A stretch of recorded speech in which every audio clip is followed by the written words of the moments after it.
প্রিয়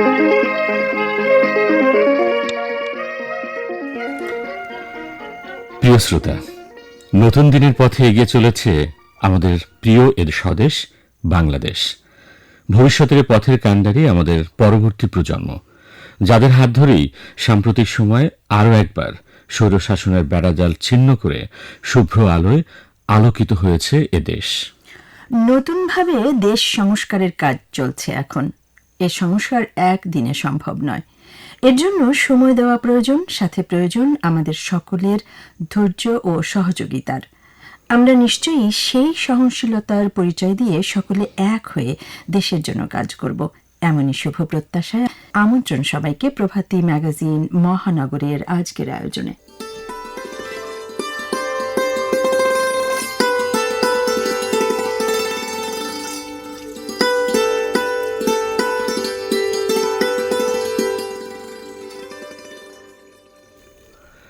প্রিয় শ্রোতা, বলছিলাম দেশ সংস্কারের কথা। এর সাথে আমাদের চারপাশের পরিবেশ সংস্কারেরও প্রয়োজন খুব, কেননা আমাদের জীবনের সাথে জড়িয়ে আছে আমাদের পারিপার্শ্বিক পরিবেশ। একটা সুস্থ সুন্দর পরিবেশ একটা সুন্দর জীবন গঠনে সহায়ক ভূমিকা পালন করে। কিন্তু যন্ত্রযুগের বিষবাষ্প, নগরকেন্দ্রিক সভ্যতার অভিঘাত, জনসংখ্যার অত্যাধিক বৃদ্ধি এবং নির্বিচার উন্নতির প্রচেষ্টা পৃথিবীর পরিবেশকে দূষণ নামক সংকটের মুখে এনে দাঁড় করিয়েছে। মানুষ নিজের জন্য প্রাচীনকাল থেকেই পরিবেশের বায়ু, পানি, মাটি সম্পদ অতিমাত্রায় ব্যবহার করে বেঁচে আছে। ফলে মানুষের জীবনযাত্রার ও গতির উন্নতি ঘটলেও বাসযোগ্য পরিবেশ নষ্ট হয়েছে ধীরে ধীরে। জনসংখ্যার অতিবৃদ্ধি, বাসস্থানের সীমা বাড়ানো, চাষযোগ্য জমির সম্প্রসারণ, গাছ কাটা ও অরণ্য ধ্বংস, অপরিকল্পিত উন্নয়ন ও প্রযুক্তিবিদ্যার অগ্রগতির অপব্যবহার, সর্বোপরি সচেতনতাহীন কার্যকলাপের কারণেই আজ পরিবেশের ভারসাম্য বিনষ্ট হচ্ছে। দূষণের ভয়াবহ পরিণামের কথা ভেবে বিশেষ সভ্য মানুষ আজ আতঙ্কিত। কি উপায়ে এই ভয়ঙ্কর সমস্যার মোকাবেলা করা সম্ভব, সেই ভাবনা ও পরিকল্পনার শেষ নেই। উন্নত বিশ্বে বায়ু দূষণের প্রতিকারের জন্য গ্রহণ করা হয়েছে কলকারখানার দহন প্রক্রিয়াকে নিয়ন্ত্রণ করে নির্গত দূষকের পরিমাণ কমানোর ব্যবস্থা। তাছাড়া গ্রহণ করা হয়েছে বৃক্ষরোপণ পরিকল্পনা। এমনকি পানি ও শব্দ দূষণ প্রতিরোধেও নেওয়া হয়েছে নানান পদক্ষেপ। আমাদের দেশেও নানামুখী কার্যক্রমের মাধ্যমে সেই চেষ্টা অব্যাহত রয়েছে। তবে যেহেতু আমাদের জনসংখ্যার হার বেশি, তাই যে কোনো পদক্ষেপ সফল হবে তখনই যখন আমরা সচেতন হব। সচেতনভাবে বৃক্ষ নিধন বন্ধ করতে হবে, নদী ভরাট বন্ধ করতে হবে, কলকারখানার বর্জ্য নদীতে ফেলা বন্ধ করতে হবে, অহেতুক গাড়ির হর্ন বা উচ্চ শব্দে মাইক বাজানো থেকে বিরত থাকতে হবে। ভবিষ্যৎ প্রজন্মের জন্য একটি নিরাপদ পৃথিবী গড়ে তোলার লক্ষ্যে যে কোনো মূল্যে পরিবেশ দূষণ রোধ করার প্রয়োজনীয়তা অনস্বীকার্য। একথা উপলব্ধি করে আসুন সবাই পরিবেশ দূষণ রোধে সচেতন হই।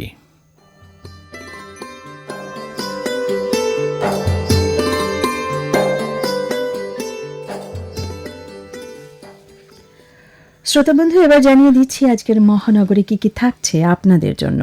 আজ থাকছে ঢাকার ইতিহাস পর্বে ঢাকা মহানগরীর ইতিহাস বিষয়ক গ্রন্থ থেকে পাঠ, নারীর ক্ষমতায়ন নিয়ে প্রামাণ্য প্রতিবেদন স্বপ্নের আগামী পর্বে বৈষম্য বিরোধী আন্দোলনকে কেন্দ্র করে একটি পর্ব শুনতে পাবেন জেগে ওঠা বাংলাদেশে।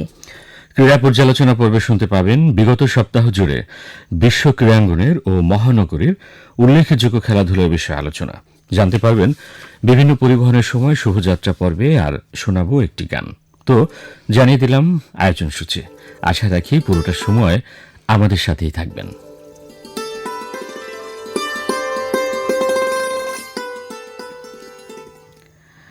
শ্রোতা বন্ধু, নতুন বাংলাদেশ গড়ার প্রত্যয় আজ আমাদের তরুণদের। জুলাই অভ্যুত্থানে গোটা বাংলাদেশ এক হয়ে লড়াই করেছে বৈষম্যের বিরুদ্ধে। কেউ বলে জাদুর শহর, কেউ বলে আজব শহর, কেউ আবার বলে প্রাণের শহর। তা যে যেভাবেই বলুক না কেন, রাজধানী শহর ঢাকা আসলেই বৈচিত্র্যময় এক শহর। এখানে যেমন আছে বিত্তশালীদের রংচঙের সুউচ্চ দালান, তেমনি আছে স্বল্প আয়ের নিম্নবিত্তের রংহীন হাজারো তালির খুপড়ি ঘর। আর এগুলো ঘিরে রয়েছে এ ঢাকার এক বিশাল ইতিহাস। আমাদের প্রিয় এ শহরের সেই সব ইতিহাস জানতে আমাদের আয়োজন ঢাকার ইতিহাস পর্ব। আজ এ পর্বে মোহাম্মদ আসাদুজ্জামানের অনুবাদে জেমস টেলরের কোম্পানি আমলের ঢাকা গ্রন্থ থেকে অংশবিশেষ পাঠ করছেন সুপ্রভা সেবতী।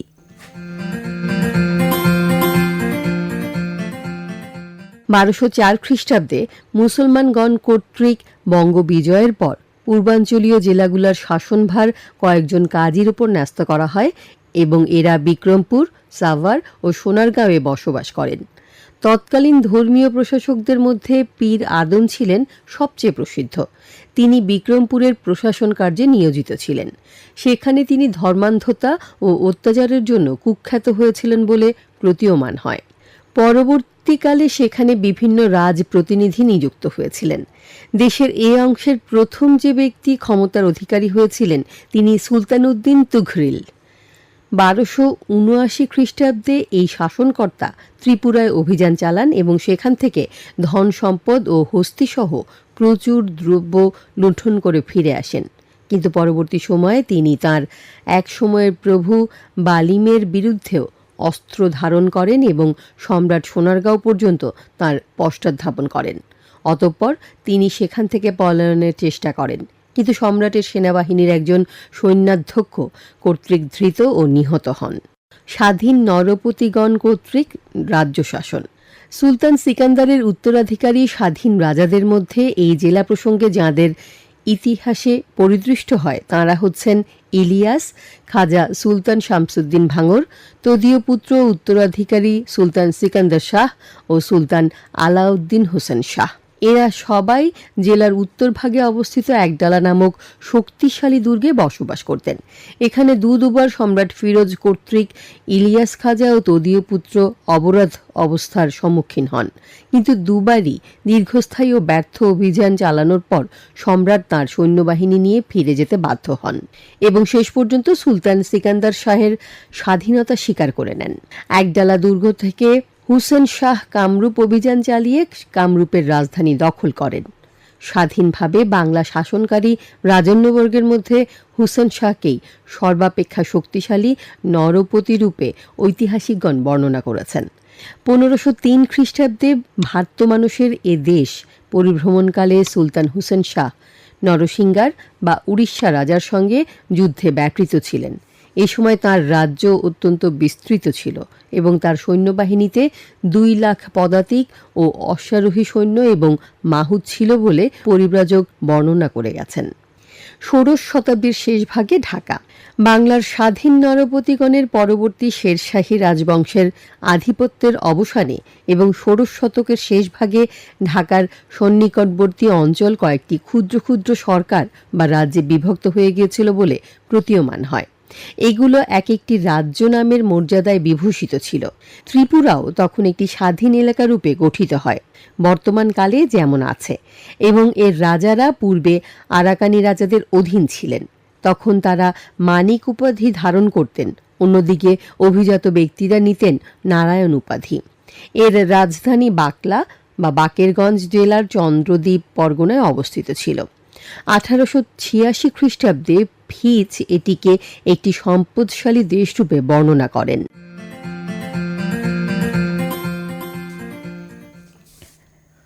বর্তমান বিশ্বে নারী পুরুষ কোনো ভেদাভেদ নেই। শিক্ষা দীক্ষা কাজে কর্মে উভয়েরই রয়েছে সম অধিকার। তথাপি আজও আমাদের মতো উন্নয়নশীল দেশে নারীদেরকে অনেক প্রতিকূলতার মধ্য দিয়েই নিজ পরিচয়ে প্রতিষ্ঠিত হতে হয়। আর যারা তা পারেন তারাই সফল এবং অনুকরণীয়। এবার শোনাতে চাই তেমনি একজন সফল নারীর জীবনের গল্পকথা স্বপ্নের আগামী পর্বে। আজকের পর্বে সাক্ষাৎকার গ্রহণ করেছেন শাহনাজ পারভিন। শ্রোতা বন্ধুরা, সবার প্রতি অনেক অনেক প্রীতি এবং শুভেচ্ছা জানাচ্ছি আমাদের স্বপ্নের আগামী এই পর্ব থেকে।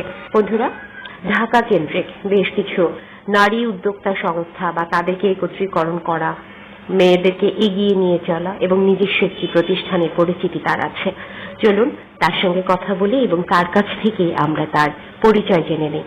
তো আপু, প্রথমে আপনার নাম, পরিচয় বা আপনার কাজের ব্যাপ্তি এটা সম্পর্কে একটু জানতে চাই। আমি নিশাত মেরি কৃষি নারী কর্মীদের উপর ডিপেন্ড করে আমার বিজনেসটাকে এগিয়ে নিয়েছি, এই উদ্যোগটাকে এগিয়ে নিয়েছি। এটা ঢাকা কেন্দ্রিক এবং চিটাগং কেন্দ্রিক। ঢাকাতেও আমার শোরুম আছে, চিটাগংয়েও আছে এবং দুটোই পরিচালনা করছি। এই যে আপু এত সুন্দর করে গুছিয়ে কাজ করা, একটা মানুষ একাধিক রূপে ঘরে কিংবা বাইরে সামলে চলছেন, এটা কিভাবে? যাত্রা শুরু হয়েছে 2013 থেকে। এটা আমি চিটাগং থেকে শুরু করেছিলাম। কাজটা করেছিলাম এভাবে যে আমি 12 পর্যন্ত চাকরি করেছি, করার পর এরপর আমি বিয়ে করে চিটাগং গিয়েছি। কিন্তু তখন আমি আসলে প্রেগন্যান্ট ছিলাম এবং আমি ভাবছিলাম যে আমি কি করব, ভালো লাগছে না, কিভাবে কি করা যায়। তো এরপরে আমার মার একটা বুটিক ছিল। তো উনি যেহেতু স্কুলে হেডমিস্ট্রেস ছিলেন, উনি আসলে ওনার কাজের প্রেশারে ফ্যাক্টরিটা কন্টিনিউ করতে চাচ্ছিলেন না। তখন আমার মনে হলো আমি কিন্তু একটু দেখতে পারি। আর আমার মা যখন কাজ করছিলেন তখন তো অনেক রকম ডিজাইন যখন যেটা চলে আর কি, উনি ব্লগ, বাটিক, তারপরে এমব্রয়ডারি এগুলো করতো। আমার ছোটবেলা থেকে একটু দুর্বলতা ছিল হাতের কাজের ব্যাপারে। যেহেতু ওয়ার্কার ছিল এবং উনি ওদেরকে ছাড়তে চাচ্ছিলেন না, আমি ওয়ার্কার গুলোকে কিছুটা ট্রেন করি এবং দেখলাম যে তারা হাতের কাজ তাদের জন্য খুবই ইজি, তারা আসলে পারেই এগুলো। আর রাজশাহীর একটা প্রত্যন্ত জায়গায় এই ফ্যাক্টরিটা, তো সেখানে তারা আসলে হাতের কাজ আগে থেকেই পারতো, এটা তাদের জন্য তেমন ব্যাপার ছিল না। তো আমার জন্য আসলে ওই কষ্টটা করা লাগেনি যে নতুন করে কর্মী নিয়োগ করা, কিন্তু যেটা করতে হয়েছে আমার আইডিয়া, একটু আধুনিকতার ব্যাপারগুলো যেটা আমি চাই, করা জিনিস ইনোভেট করা, রাইট, যেটা কিনা তখন হয়তো তারা ওই কালার কম্বিনেশন ওগুলো কাজ করছিল না। আরেকটা যেটা মোস্ট চ্যালেঞ্জিং ছিল আমার আসলে রাজশাহী সিল্ক মসলিন, বাংলাদেশের সিল্ক মসলিনের ভীষণ দুর্বলতা। তো এইটা নিয়ে আমার কাজ করার ইচ্ছা ছিল। আমি স্টিল এটা নিয়ে কাজ করছি, যদিও কটনে করছি, কিন্তু আমার প্রায় 45+ প্রোডাক্ট সবগুলোই হাতের কাজের ডিজাইনের। এবং আমার নারী কর্মী আছে প্রায় 30 জন প্লাস, এবং তারা এখন যে সিস্টেমটা হয়ে গেছে, তারা এখন এক জায়গায় বসে কাজ করে না, দে আর ফ্লোটিং। তারা তাদের বাসায় নিয়ে যেয়ে কাজ করছে, কিন্তু এসে হয়তো জমা দিচ্ছে আমার ম্যানেজারকে, এভাবে সেট হয়, তারপরে ওটা আমার কাছে আসে ওয়্যার হাউসে, তারপরে ওখান থেকে সেট হয়ে ওটা ডিজাইন হয়ে একটা প্রোডাক্টে পরিণত হয় আর কি। তো মোটামুটি আমরা আমার শোরুম সহ প্রায় 40 জনের একটা ফ্যামিলি। শোরুমে আপনারা কি ধরনের প্রোডাক্ট রাখছেন? আমরা সম্পূর্ণ দেশীয় প্রোডাক্ট রাখছি, দেশীয় কাজ করছি, এবং যেখানে সিল্ক মসলিনের শাড়ি পাওয়া যাচ্ছে, কটনের শাড়ি পাওয়া যাচ্ছে। শাড়িটাতে আমি ফোকাস বেশি করি কারণ হচ্ছে আসলে নারীদের তো শাড়িতেই মানায়, আর শাড়ি ছাড়া ট্রেডিশনাল আসলে কিছু নেই। এটা ছাড়াও অনেক ফ্যাশনেবল, অনেক রকম কোটি, এথনিক প্রোডাক্টও আমার অনেক আছে। আমি জাম্পস্যুটও করি, যেটা কিনা আমার বাইরের ক্লায়েন্টদের কাছে যায়। অ্যাকচুয়ালি প্রোডাক্ট যেমন ঢাকার শোরুমে আমি সম্পূর্ণ এই ধরনের প্রোডাক্টই রাখি, যেটা হলো 1 piece, 2 piece, jumpsuit, top, trousers, মানে প্রত্যেকটাতে কাঁথা স্টিচ থাকবে। তো এবারে যেটা জানতে চাইবো আপনার কাছে, সেটি হচ্ছে এই যে নারী কর্মীরা আপনার এখানে কাজ করছে এবং তারা সলভেন্ট হচ্ছে তার ফ্যামিলিতে, বা এমনও কিন্তু আছে যে একটা মেয়ে হয়তো আপনার এখানে কাজ করছে, পরে উদ্বুদ্ধ হয়ে নিজেই একটা কিছু শুরু করে দিল, তখন কেমন মনে হয় যে আপনি যে আরো কিছু তৈরি করছেন নেক্সট টাইমের জন্য কিছু মানুষ, বিশেষ করে আমাদের ফিমেলদেরকে, এই পরিচয়টা কেমন লাগে? আমার এটা খুব ভালো লাগে এবং এটারই প্রমাণস্বরূপ বলতে পারি এই কারণেই আমি চেম্বারের অফ ডিরেক্টর, কারণ আমি মেয়েদেরকে উদ্বুদ্ধ করতে পছন্দ করি। তারা তাদের ছোট কাজকে কিভাবে নেটওয়ার্কিং এর মাধ্যমে আরো সামনে আগাতে পারবে বা আরো করতে পারবে, এটাতে কিন্তু কোনো কার্পণ্য করার কিছু নেই। আপনি আসলে কাউকে আটকাতে পারবেন না বা আটকানো উচিতও না, কারণ তার যে মেধা এটা কিন্তু বিকাশ পাবেই। এবং এ কারণেই চেম্বারে আমার ভালো লাগে এবং আমি অনেক ট্রেনিং করাই চেম্বারে। আমি নিজে ফ্যাশন ডিজাইনিং এর ট্রেনিং করাই, আমি ম্যানেজমেন্টের ট্রেনিং করাই, আমি business, how to start business, এগুলো করাই। তো সেক্ষেত্রে আমার জন্য এটা খুবই পজিটিভ একটা ব্যাপার। এবং আমার ওয়ার্কাররা যে শুধু আমার কাজ করছে তা না, এটা কমপ্লিট হলে কিন্তু যদি সে ফ্রি থাকে সে আরেকজনের কাজ করছে। আর হাতের কাজের ব্যাপারটা এখন এমন হয়ে গেছে, আপনি হয়তো অনেক অনলাইনে এখানে সেখানে দেখবেন যে অনেক হাতের কাজের প্রোডাক্ট, কিন্তু সিল্ক মসলিনে কাজ করার ওয়ার্কার কিন্তু ভীষণ। এবং আমি যেগুলো করাই সেগুলো কটন সুতার হয় না, ওদের কাজের প্রকাশ আসলে এমনিই হয়। যারা ভালো কাজ করে তারা এমনি এগিয়ে যায়। আর আমার বললাম আপনাকে যে 45+ প্রোডাক্ট আছে আমার, বাচ্চাদের ড্রেস আছে, পাঞ্জাবি আছে। তো এরকম নানা রকম প্রোডাক্ট নিয়ে যখন ওরা বিজি থাকে, যখন কাজ করে, এমনি ওদের স্কিল ডেভেলপ হচ্ছে এবং দেখা যাচ্ছে ওরা নিজেরাও অনেক কাজ শিখছে। এবং আমার অনেক ট্রেনারকে কিন্তু আমি টেইলরিং ট্রেনিংও করিয়েছি যেন আমি ভালো কাজটা পাই। আমি এটা দেখলাম যে ওরা কাজ শিখতে ভয় পায় না, কারণ ওরা জানে কাজ ওরা যত শিখবে তত ভালো ওরা কাজ করতে পারবে। আমরা অ্যাকচুয়ালি দেখাতে পারছি না, অনেক সুন্দর গোছানো তার এই শোরুমটি, এবং তিনি যেটা বললেন যে খুব এক্সক্লুসিভ কিছু কাজ যেগুলো হয়তো কটনের মধ্যে না, তিনি সিল্কের মধ্যে করছে, এবং অনেক সুন্দর যারা এটা তৈরি করার ক্ষেত্রে কাজ করছেন আমাদের ছোট ছোট নারী উদ্যোক্তা, একটা সময় নিশ্চয়ই তারা নিজস্ব পরিচিতিতেই পরিচিত হবে সবার কাছে। তো কৃষ্টি, সব শেষে যেটা জানতে চাইবো সেটি হচ্ছে আপনার ভবিষ্যতের আর কি ইচ্ছে আছে, ছোট্ট করে আমাদেরকে জানাবেন। সামনে আমার কাজকে সামনে এগিয়ে নেওয়ার জন্য ইন্টারন্যাশনাল প্ল্যাটফর্মে কাজ করার খুবই ইচ্ছা। আমি সবার কাছে দোয়া রাখছি, আপনারা দোয়া করবেন আমার জন্য। এবং আমার কাছে মনে হয় অনেকেই হয়তো কৃষ্টি বুটিকটা নিয়ে জানেন। আমার কাছে মনে হয় ভালো কাজ করলে আসলে সামনে এগিয়ে যাওয়া সম্ভব। আর উদ্যোক্তাদের জন্য আমি বলবো যে যেটা নিজে পারেন, যেটা নিজে বোঝেন, সেটা নিয়ে এগিয়ে আসবেন। কালেকটিভ প্রোডাক্ট নিয়ে আসলে কোনো কাজ করার কিছু নেই। অনেক ধন্যবাদ জানাচ্ছি। আর শ্রোতা যারা শুনলেন এতক্ষণ নিশ্চয়ই ভালো লেগেছে। যারা সৃষ্টিশীল মহিলা আছেন, আমাদের নারীরা আছেন, তারাও তাদের সৃষ্টির সম্ভারে সবকিছুকে অনেক নতুনত্বের মধ্য দিয়ে সামনের দিকে এগিয়ে নেবে এবং অবশ্যই সাফল্য আসবে আমাদের জীবনে। ধন্যবাদ সবাইকে। জাগো নারী জাগো, বহ্নি শিখা, জাগো সাহসী মন্তে রক্ত টিকা, জাগো নারী জাগো, বহ্নি শিখা। সাবাস বাংলাদেশ, এ পৃথিবী অবাক তাকিয়ে রয়, জ্বলে পুড়ে মরি ছারখার, তবু মাথা নোয়াবার নয়। জুলাই অভ্যুত্থানে সারা বিশ্ব আবারও দেখল মাথা নত না করার বাংলাকে, অন্যায়ের বিরুদ্ধে চিরজাগ্রত বাংলার তারুণ্যকে। শ্রোতা বন্ধু, আয়োজনে এখন আমরা শুনব জেগে ওঠা বাংলাদেশের কথা। পর্বটি গ্রন্থনা উপস্থাপনা করেছেন মামুনুর রশিদ। দেশের বিভিন্ন জেলায় বন্যার্ত মানুষকে সহযোগিতা করার জন্য গণত্রাণ সংগ্রহ ও বিতরণ করেছে বৈষম্য বিরোধী ছাত্র আন্দোলন। শুকনো খাবার, জামা কাপড়, পানি, নগদ অর্থ নিয়ে প্রতিদিন ট্রাকে করে দুর্গত এলাকায় পাঠানো হয়েছে। এই কাজে প্রতিদিন শত শত শিক্ষার্থীরা অংশগ্রহণ করেছেন। কথা হলো কজন শিক্ষার্থীর সাথে, তারা বললেন, সবকিছুই বিবেক দিয়ে করতে হয়। আমরা যখন দেখেছি যে এত মানুষ খারাপ অবস্থায় আছে, আমাদের বিবেকেই বলছিল যে আমাদের কিছু একটা করা দরকার, তাই আর কি আমরা সাহায্য করেছি। আপনি বলেন কি ধরনের অভিজ্ঞতা হলো? অভিজ্ঞতা আলহামদুলিল্লাহ অনেক ভালো ছিল, যেহেতু শুধু আমরা না, আমাদের সিনিয়র জুনিয়র সবাই আমাদেরকে এখানে সাহায্য করেছে। পাড়ার প্রতিবেশী যারা ছিল, টাকা হোক, জামা কাপড় হোক, অথবা খাদ্য সামগ্রী হোক, সবাই সবকিছু দিয়ে সাহায্য করেছে। দেশের এই একাগ্রতা আমার অনেক ভালো লেগেছে। আপনি বলেন কি মনে হলো যে এই ভেতর থেকে একটা তো বন্ডিং তৈরি হলো না? অবশ্যই মানুষের জন্য, মানুষ এখানে যখন বন্যার্তরা তাদের ঘর বাড়ি সবকিছু ডুবে ডুবে যায়, আমরা সবাই এগিয়ে আসি। আর এইভাবেই তো মানুষ একজন বিপদে পড়লে আরেকজন সাহায্য আসবে। আমরা এইভাবে সবাই একসাথে চলে আসছে। তখন একজন খারাপ অবস্থায় আছে, আমাদের তখন নিজে থেকে কাজ করছে যে হ্যাঁ অবশ্যই তাকে হেল্প করা উচিত। এইভাবে আমরা সবাই আগে আসছি। দেখে শুনবো, দুই ভাই আছে। যখন বন্যা হয়েছিল তখন মূলত বন্যার্তদের অবস্থা খুবই খারাপ ছিল। তাদের বিশেষ করে লক্ষ্মীপুর, নোয়াখালী, কুমিল্লা এসব অঞ্চলে অবস্থা খুবই আশঙ্কাজনক ছিল। এবং আমরা দেখেছি আমাদের ঢাকা সহ চট্টগ্রাম সহ আরও অনেক অঞ্চল থেকে আমাদের বোট গিয়েছিল। এবং এদিকের আমাদের যেই ভাই বোনেরা আছে আর বা যারাই সাধারণ জনগণ, ছাত্র, শিক্ষক যারা আছে, সকলে মিলে একসাথে ত্রাণ সংগ্রহ করেছে। কেউ কেউ পাড়া মহল্লা এলাকা অঞ্চল ভিত্তিক টাকা সংগ্রহ করেছে বন্যার্তদের জন্য। তারপর কেউ কেউ স্কুল কলেজ ওয়াইজ টাকা সংগ্রহ করেছে এবং সেই টাকা পরবর্তীতে তারা বন্যার্তদের মাঝে বিলিয়ে দিয়েছে। হ্যাঁ, আপনি কিছু বলতে চাচ্ছিলেন? এমন না যে শুধু খারাপ সময় আমরা দেশে সাহায্য করব, দেশে অনেক ভালো সময় হয়। যেমন কিছুদিন আগে বাংলাদেশ মহিলা চ্যাম্পিয়নশিপ জিতেছিল, আমরা ওইখানে অনেক তাদেরকে সাপোর্ট করেছিলাম। তারা যে মহিলা এই বলে যে আমরা তাদেরকে উৎসাহ দিই নাই তা না, বাট আমরা তাদেরকে উৎসাহ দিয়েছি। আমরা দেশের আনন্দ করেছি। যেমন অন্তর্বর্তীকালীন সরকার প্রতিষ্ঠিত হলো, আমরা সেখানে অনেক সবাই দেখলাম যে রাস্তায় অনেক আনন্দের মেলা, অনেকে অনেকভাবে এভাবে আমরা দেশের দুঃখে সুখে সব সময় থাকবো। এটা আমাদেরই দেশ, এটাকে উপরে উঠতে হলে আমাদেরকে এগিয়ে আসতে হবে। বাইরে থেকে কেউ এসে আমাদের সাহায্য করবে না। যারা এই বন্যার মুখোমুখি সম্বলিত হয়েছে তারা যে একান্ত আমাদের আপন কেউ না এমন না, ওইখানে আমাদেরও ভাই অনেকে আছে, আমাদের আত্মীয় অনেকে আছে। আর দেশের সকল সম্পত্তি বা সকল মানুষ আমাদের আপনজনই বলতে গেলে। তাদের বিপদের সময় আমরা যদি সাহায্য না করি তাহলে জিনিসটা অনেক খারাপ দেখায়, খারাপ দিকে চলে যায়। তো একটা জিনিস ভালো ছিল যে তাদের বিপদ দেখে সকলে আগ্রহী হয়েছে যে তাদেরকে উপকার সাহায্য করার জন্য।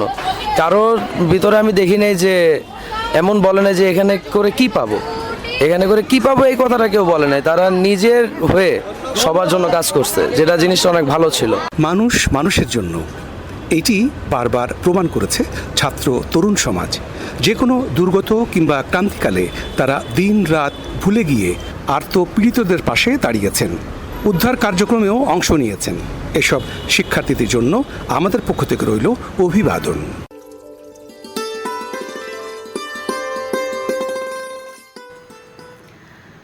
শ্রোতা বন্ধু, আপনারা শুনছেন আপনাদেরই প্রিয় প্রভাতী ম্যাগাজিন অনুষ্ঠান মহানগর।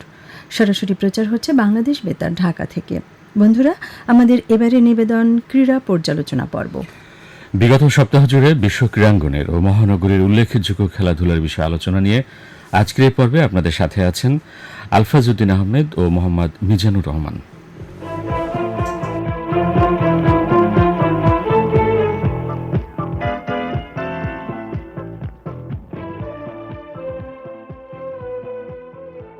সুপ্রিয় শ্রোতা, আপনাদের আমন্ত্রণ জানাচ্ছি মহানগরের ক্রীড়া পর্যালোচনায়। আজ আমার সাথে রয়েছেন বিশিষ্ট ক্রীড়া ভাষ্যকার শ্রদ্ধেয় আলফাজউদ্দিন আহমেদ।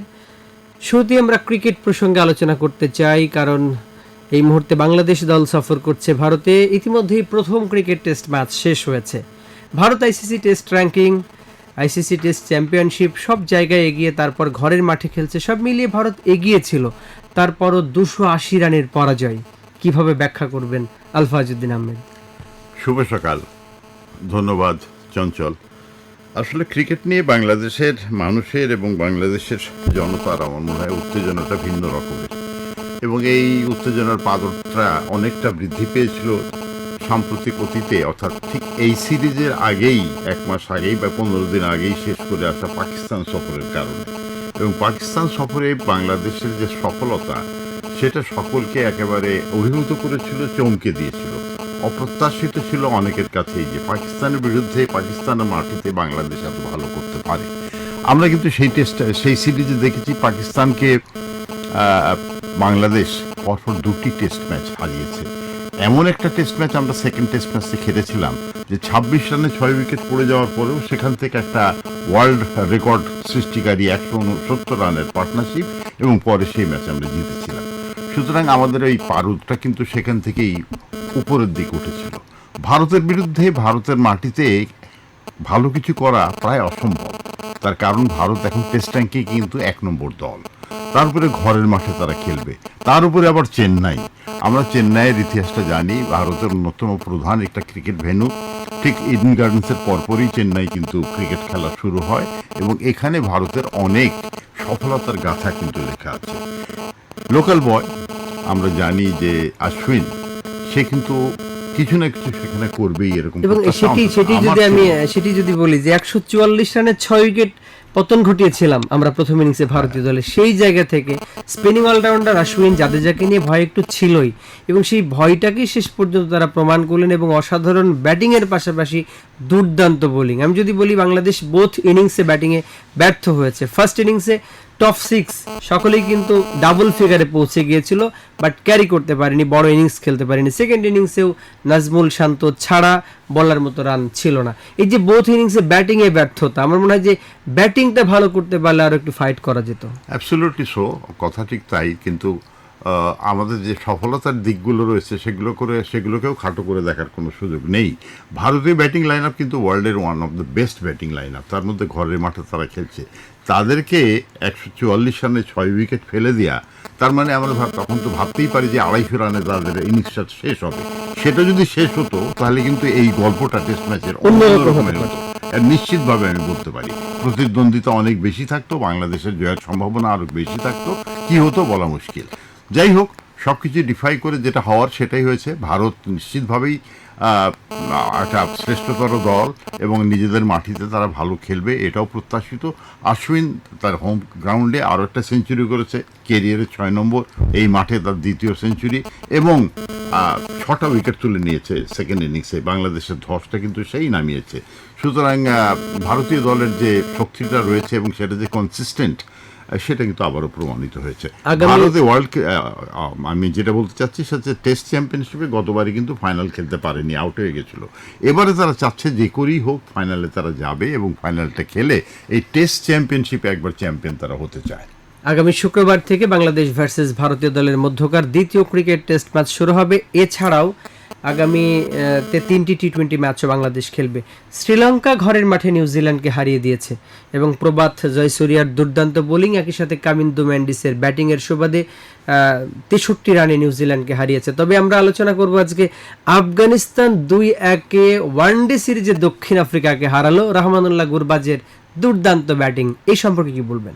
একটা কথা অবশ্যই বলতে হবে, আফগানিস্তান কিন্তু তাদের হোম গ্রাউন্ড হিসেবে অনেকদিন ধরেই ইউএইতে খেলছে, এটাও সেই সিরিজটাও তারা ইউএইতেই খেলছে, এবং সেখানে কিন্তু সবসময় আমরা দেখছি যে আফগানিস্তান শর্টার ভার্সন অফ ক্রিকেটে অত্যন্ত শক্তিশালী একটি দল, খুব ব্যালেন্সড একটি দল। তাদের ব্যাটিংয়ে যেরকম গুরবাজ, বিশেষ করে সাম্প্রতিক সময়ে যে ফর্ম ধরে রেখেছেন, একের পর এক কিন্তু তিনি 50-100 এগুলো কিন্তু তিনি করেই যাচ্ছেন, দলের জন্যে জয়ের নায়ক তিনি হয়েই যাচ্ছেন। ঠিক একই রকমভাবে আমরা জানি তাদের বোলিং শক্তিও কিন্তু খুবই ভালো, তাদের সিমাররা সাম্প্রতিক অতীতে ভালো বল করছেন, স্পিনিং ডিপার্টমেন্ট তাদের আগের থেকে অনেক প্রশিক্ষণ তো রয়েছেন। সুপ্রিয় শ্রোতা বন্ধুরা, আমরা আসলে সময়ের সাথে পাল্লা দিয়ে চলছি, ক্রিকেট আরও চলছে। এই মুহূর্তে ইংল্যান্ড সফর করছে অস্ট্রেলিয়া, এবং সেখানে 2-0 ইতিমধ্যে অস্ট্রেলিয়া এগিয়ে রয়েছে। আজ থার্ড ওডিআই ম্যাচ, এরপরও আরও 2টি ম্যাচ রয়েছে। আমরা ক্রিকেট ছেড়ে একটু ফুটবলে আসতে চাই। বাংলাদেশ সাফ আন্ডার-17 দল মালদ্বীপের সাথে ড্র করার পরে ভারতের সাথে হেরেছে, তবে এএফসি কোয়ালিফায়ারে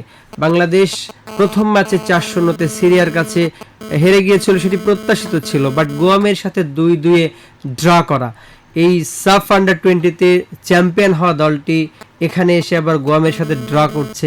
সব মিলিয়ে এই ফুটবল টুর্নামেন্ট সম্পর্কে কি বলবেন? ফুটবলে আমরা জানি যে এজ লেভেলে কিন্তু আমরা সবসময় মোটামুটি ভালো ফলাফল করেই থাকি। আমরা গতবারেও কিন্তু এই আন্ডার-17 এই ভারতের কাছে হেরেছিলাম। এবারে কিন্তু শুরুটা আমরা ধাক্কা খেয়েই শুরু করেছি। প্রথম ম্যাচটাই তাদের সাথে আমাদের ছিল শিডিউল অনুযায়ী, এবং সেই ম্যাচটা কিন্তু আমরা জিততে পারিনি, যদিও প্রত্যাশা ছিল ছেলেদের যে এবারে তারা একটা আপসেট সৃষ্টি করবে, সেটা হয়নি। যাই হোক, এটা গ্রুপ পর্বের খেলা, আমি আশা করব যে ফাইনালে তারা কোয়ালিফাই করবে এবং প্রতিশোধ নেওয়ার সুযোগ তারা সৃষ্টি করবে। আমরা যদি আন্ডার-20 যেটা কোয়ালিফাইং খেলা হচ্ছে এশিয়ান গেমস, সেখানে কিন্তু আমাদের প্রত্যাশার পারদটা বেশি ছিল, কারণ এই দলটা সাব চ্যাম্পিয়ন হয়েছে এবং ভালো কিছু ফলাফল, ভালো কিছু ফুটবলার ইন দ্য মেকিং কিন্তু ওই দলে রয়েছে। কিন্তু হঠাৎ করে গোয়ামার সাথে তারা ড্র করবে, এটা আমার কাছে কিন্তু অপ্রত্যাশিত হয়েছে। তবে যাই হোক, ড্র মন্দের ভালো। স্বাগতিক ভিয়েতনামের সাথে আরো একটি ম্যাচ রয়েছে। সুপ্রিয় শ্রোতা বন্ধুরা, সময়ের সাথে পাল্লা দিয়ে আমাদেরকে চলতে হয়।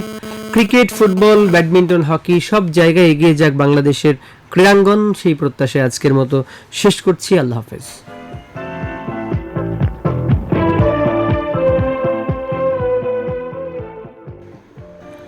শ্রোতাবন্ধু, আয়োজনের সব শেষ নিবেদন শুভযাত্রা। এ পর্বে এবার জানিয়ে দেব আজকের বিভিন্ন পরিবহনের সময়সূচি। শুভযাত্রা পর্বে আমন্ত্রণ সবাইকে। শ্রোতা, শুভযাত্রা পর্বে আজ জানিয়ে দেব সদরঘাট লঞ্চ টার্মিনাল থেকে চাঁদপুর, বরগুনা, বরিশাল সহ বিভিন্ন রুটের লঞ্চ ছাড়বে নিয়মিত বিরতিতে সকাল থেকে সন্ধ্যা পর্যন্ত, এবং গাবতলী বাস টার্মিনাল থেকেও নিয়মিত বিরতিতে বিভিন্ন রুটের জন্য বাস চলাচল করবে। আর সেই সাথে জানিয়ে দিচ্ছি উত্তরা থেকে মতিঝিল পর্যন্ত মেট্রো রেল চলাচল করবে সকাল 7:10 থেকে রাত 9টা পর্যন্ত, এবং মতিঝিল থেকে উত্তরা পর্যন্ত সকাল 7:30 থেকে রাত 9:40 পর্যন্ত। তো বন্ধুরা, জানিয়ে দিলাম কিছু পরিবহনের সময়সূচি। আপনাদের সকলের যাত্রা শুভ হোক, নিরাপদ হোক। বন্ধুরা, এক এক করে শেষ হলো আজকের সকল পরিবেশনা। এবার বিদায়ের ঘণ্টা বাজছে। তবে বিদায় নেবার আগে বলতে চাই যে বাবা মায়ের কল্যাণে আমরা পৃথিবীর আলো দেখেছি, যাদের স্নেহ ভালোবাসায় আমরা বড় হয়েছি, যাদের পরিশ্রম আর আত্মত্যাগ আমাদেরকে জীবনের সামনে এগিয়ে যাবার সুযোগ করে দিয়েছে, সেই বাবা মায়ের অযত্ন যেন কখনোই না হয়। জন্মের পর থেকে তারা যেভাবে আমাদেরকে আগলে রেখেছেন, ঠিক সেভাবেই তাদের বৃদ্ধ বয়সেও আমরা যেন তাদের আগলে রাখি, সেবা যত্ন আর ভালোবাসায় ভরিয়ে দিই তাদের প্রতিটি দিন। এমনই আহ্বানে শেষ কথায় জানিয়ে যাই, আজকের মহানগর গ্রন্থনায় ছিলেন তামান্না সিদ্দিকী, উপস্থাপনায় ছিলাম আমি মোহাম্মদ মহসিন মিয়া এবং আমি শিউলি রানী বালা। প্রযোজনা সহকারী ছিলেন মোহাম্মদ আমিরুল ইসলাম, প্রকৌশল সহযোগিতায় মোসাম্মদ নূরজাহান, তত্ত্বাবধানে শাহনাজ বেগম, এবং মহানগর প্রযোজনা করলেন তৃপ্তিকণা বসু।